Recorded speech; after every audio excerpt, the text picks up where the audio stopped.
Hey guys, Ben Simpson here, as with some vlogs, and welcome to a discussion video. So let's talk about the Queen's funeral. Sit back or snap or drink, kick your feet up, most importantly, have fun, like, comment, subscribe down below, hit the bell notification to everything here and some vlogs, and of course, check out links in the description. There's TikTok, Instagram, Rizzle, and Twitter, alongside Simpson Plays, simpsonplays.com, and of course my Twitch, so we can catch Elden Ring live streams as well as other games in the future. So let's talk about the funeral then. I didn't catch it from start to finish. I only caught the part from the long march up to Windsor onwards. I have since seen the start part at where they take the body from the palace to the chapel where she got at Westminster Abbey and stuff. So I have seen all that. I've seen the various memes on TikTok. I've seen some tabloid stuff. Not all of it. I haven't got the time. Back at uni, busy man. And I just want to say from a historical point of view, as I am a very big geek, huge nerd, anything historical, I eat it up, soak it up like a sponge. That was one hell of a history lesson. Honest to God, the commentary was spot on from the BBC, from Sky, whoever you were watching it from. The commentary was spot on, especially from the BBC.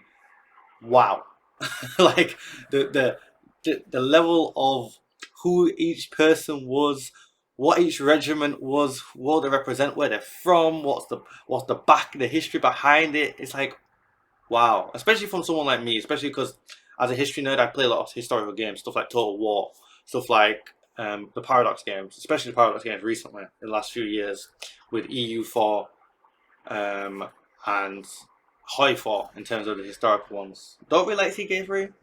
Nice, cool. Not really a fan of it. I've got it, but hey, let's see what I feel about Victoria 3 in a few weeks. But yeah, it's just very interesting to see certain things. Like I've played through certain games and certain events have happened, and it's cool to see it in real life still in the modern era. It's interesting. It's a real cool throwback, and that's what I felt the Queen's funeral was all about. And especially when you realize the fact that she more or less pieced it together herself in life before she passed away. And I feel like it was a massive throwback to imperial unity. Or just unity between the Commonwealth in general.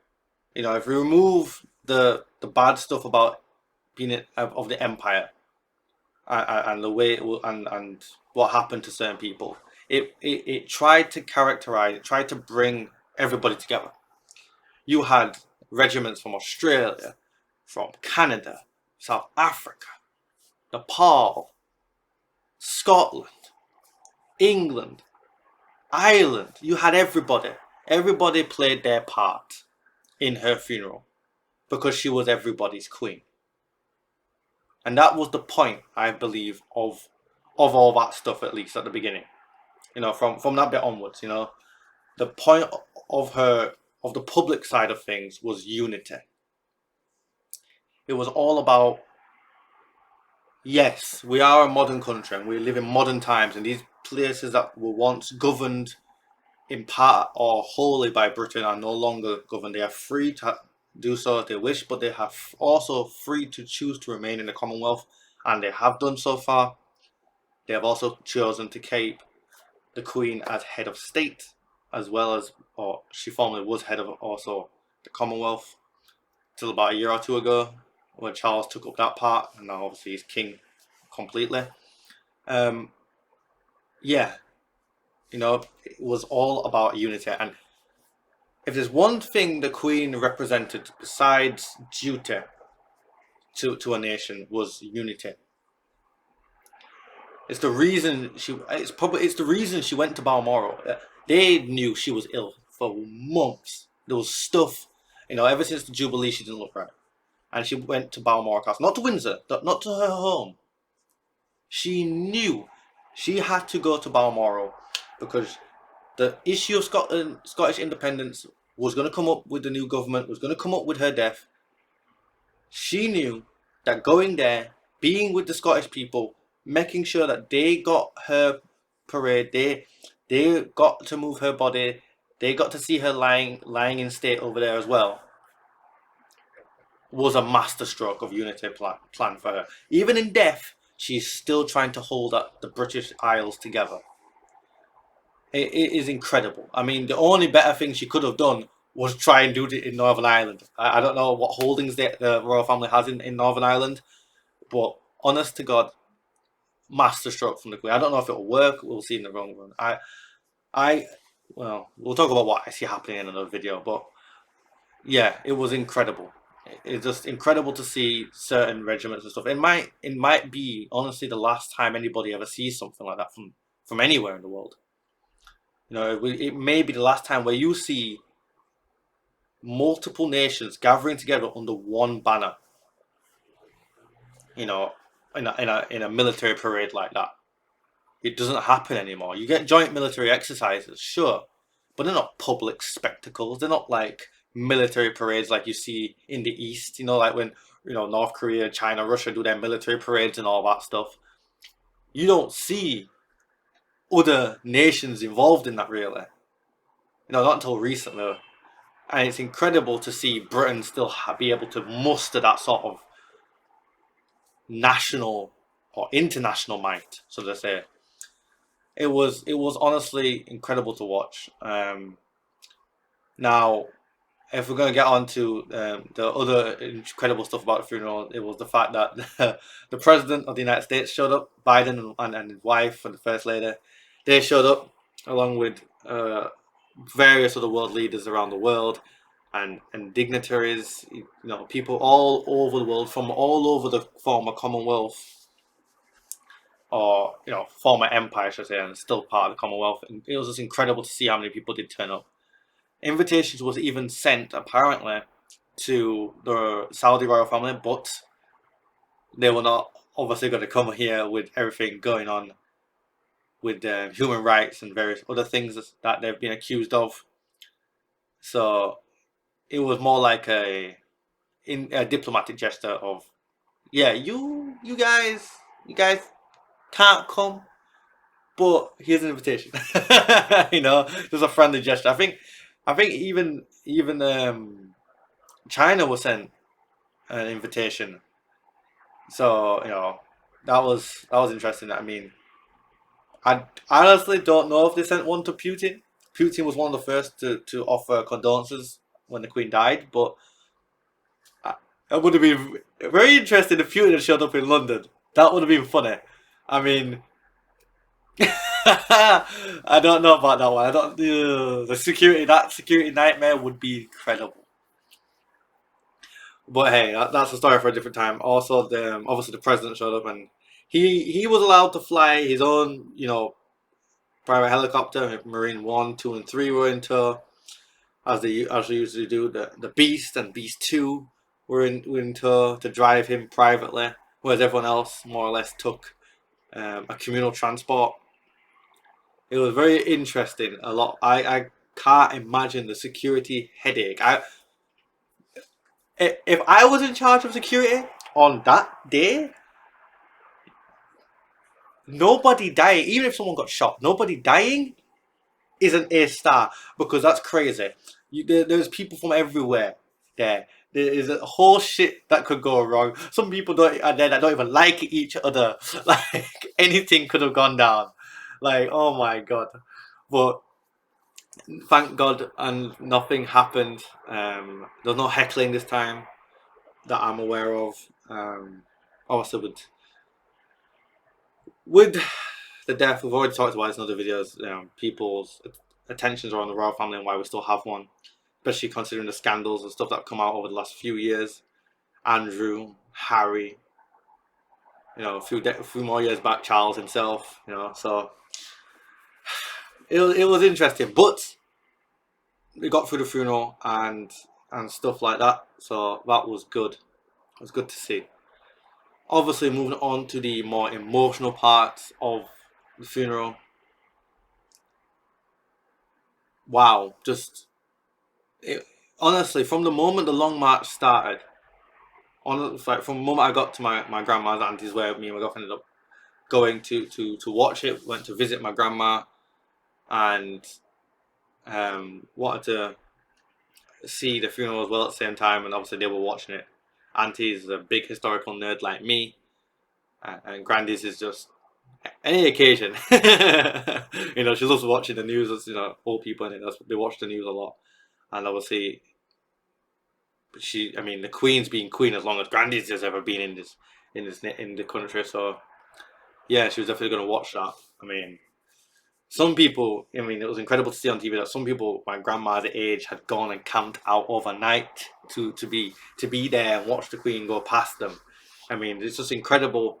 You know, no matter where you're from, what nation you're from, whether you're black, white, pink, yellow, whatever color of skin you are, whatever ethnicity, whatever government you support, everybody was there for the Queen, and that's just a sign again of what I said about the cultural impact this woman and the monarchy has on our nation. It's important to us, and she was important to us. And yes, she's gone, and a massive cornerstone is knocked over, but the royal family is still there. Hopefully, they can recover from their scandals and get back to being the stalwart pillar of the nation that they always have been. And it was tested at the funeral. Charles was tested, whether how to show emotion or not. He was tested when the coffin started like when what the Chamberlain snapped his staff. That was bad. That was bad enough. But before that was when the head of the Queen's Guard, now the King's Guard, handed over the cloth of leadership to the King. I can't remember if he passed it to the King. I think he passed it to the King, who then placed it on the coffin. I mean, my God, I couldn't imagine that. Like, it's bad enough I'm burying my mother. Like, it's bad enough the only reason now I have authority is because she's dead. And now people are handing me and breaking stuff in front of me. Like, oh my God. I'd be bawling. I don't even bawl at funerals, but I'd be bawling. Even at his old age, he's seen people die. He's probably had close friends and relatives. You know, his dad has already died. You know, his aunties, his grandma. He's seen it. He's been through emotional stuff already. But that would kill me. And then when the coffin was completely lowered into the vault, why did they have the audacity to start singing "God Save the King"? Why? What? You could see it. He was this close. Charles was this close to tears. And I don't blame him. That was the most emotional moment. I don't know how anybody else feels. That was the most emotional moment of the whole day. Honest to God, it was heart-wrenching.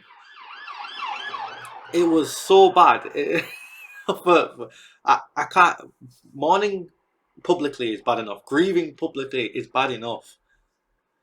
On live TV, like all that stuff, bear in mind, had never been seen by the public before. We obviously they're written down, read about it, heard about it, you know, but the public had never ever seen the part where, you know, they go into Windsor, into the chapel, and they lower the Queen's body down. No one had ever seen that before.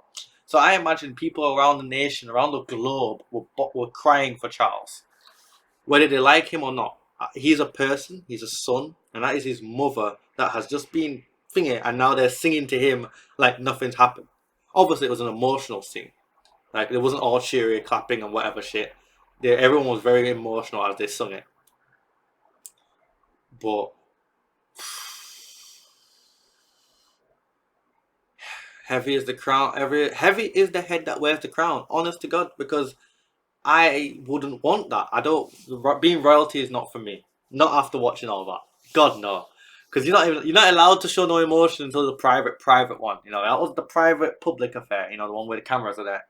Then the later in the day or the next day, there was a private one where obviously close family and friends were there. No cameras, none. Just to do the normal things that would happen at a normal person's funeral. But God Almighty, that was horrible to watch. Just no. Well, yeah, in summary, the Queen's funeral represented what can be for the Commonwealth and Britain, unity. And it also showed that she was devoted right up until the end. Even in death, she's trying to do what a queen or monarch should do, continue keeping the unity of their nation. Even in death, she's trying to do that. It's incredible. From a historical point of view, it was just immensely educational and immensely interesting for historians around the world and anybody to watch the funeral from start to finish, just to see all the regiments and all the procedures and all the important people and their jobs and tasks, and especially the private part that no one had ever seen before. All that stuff was incredible to watch from a historical point of view and an educational point of view. And yeah, the emotional side of it was the private one just hurt. That's all I can say. That the public one didn't feel as much. Maybe it was because I'd watched it afterwards. I'd watched it after already having my emotions blown out almost by that bit. But it was just, yeah, it was very, very hard not to feel for Charles.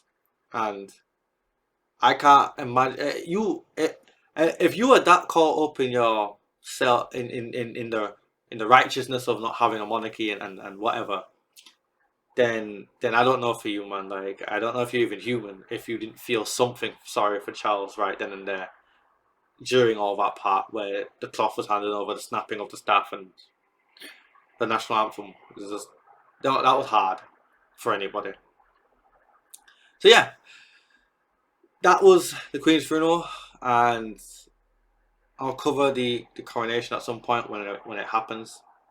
I don't believe it's happened. Have I missed it? I don't know. I've been sick the last few days. I might have missed it. We'll see. But yeah, I'm gonna love you and leave you guys. The next one's not gonna be all about the monarchy, and it certainly won't be as somber or educational or whatever as this one. So stay tuned for that bit, because it's going to be a bit of an outdoorsy adventure. So yeah, to keep up with that, make sure to like, comment, and subscribe down below. Obviously, hit the bell notification to everything here on Simpson Vlogs. And of course, check out links in the description. There's TikTok, Instagram, Rizzle, and Twitter alongside Simpson Plays, simpsonplays.com. And of course, my Twitch, where you can catch the Elden Ring live streams live, as well as other games in the future, like Call of Duty when it comes out and stuff. So, I'm going to leave you. Run it back and try again if you want to hear more about the funeral and the summary. But until next time, guys, peace.